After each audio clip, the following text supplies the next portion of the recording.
Assalamualaikum warahmatullahi wabarakatuh. Di sini saya akan menjelaskan tentang landasan dan prinsip pembelajaran. Landasan pembelajaran yang pertama ada landasan filsafat, kedua psikologis, tiga sosiologis, dan empat landasan komunikasi. Landasan pembelajaran yang pertama landasan filsafat.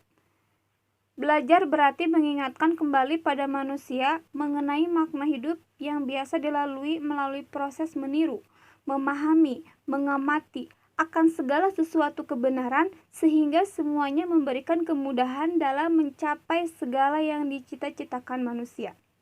Yang kedua, landasan psikologis.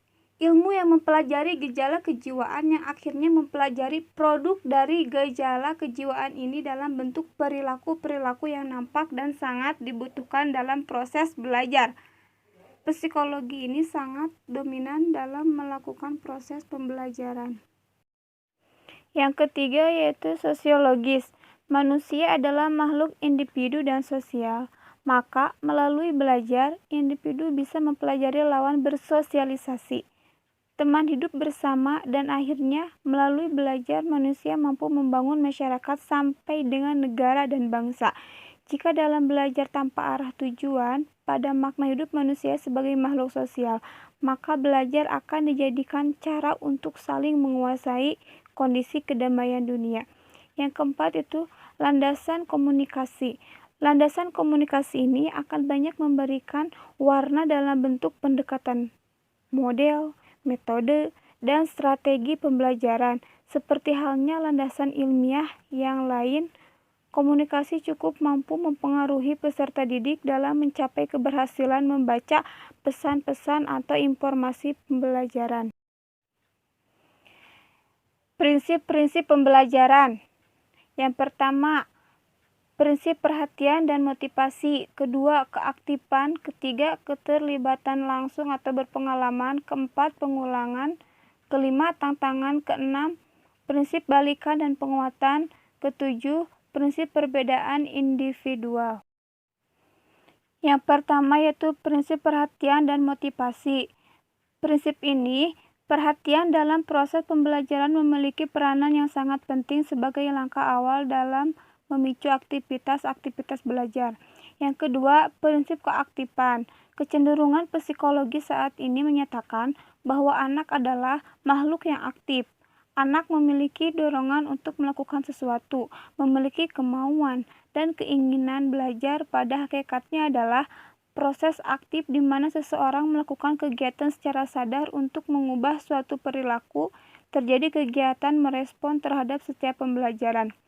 Yang ketiga, prinsip keterlibatan langsung atau berpengalaman. Pendekatan pembelajaran yang mampu melibatkan siswa secara langsung akan menghasilkan pembelajaran lebih efektif, sehingga dapat mencapai tujuan pembelajaran.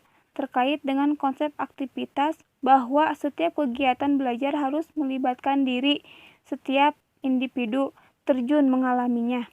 Yang keempat, prinsip pengulangan. Prinsip pengulangan adalah yang dikemukakan oleh psikologi daya.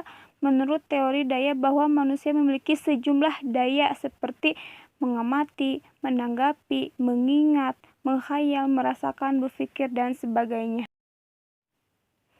Yang kelima, prinsip tantangan. Maud Kutlewin mengemukakan bahwa siswa dalam setiap situasi belajar berada dalam suatu medan atau lapangan psikologis.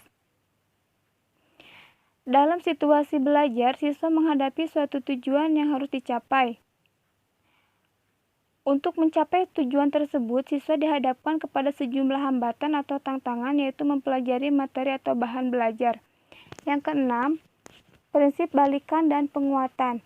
Prinsip belajar yang berkaitan dengan balikan dan penguatan terutama ditekankan oleh teori belajar operant conditioning dari B.F. Skinner.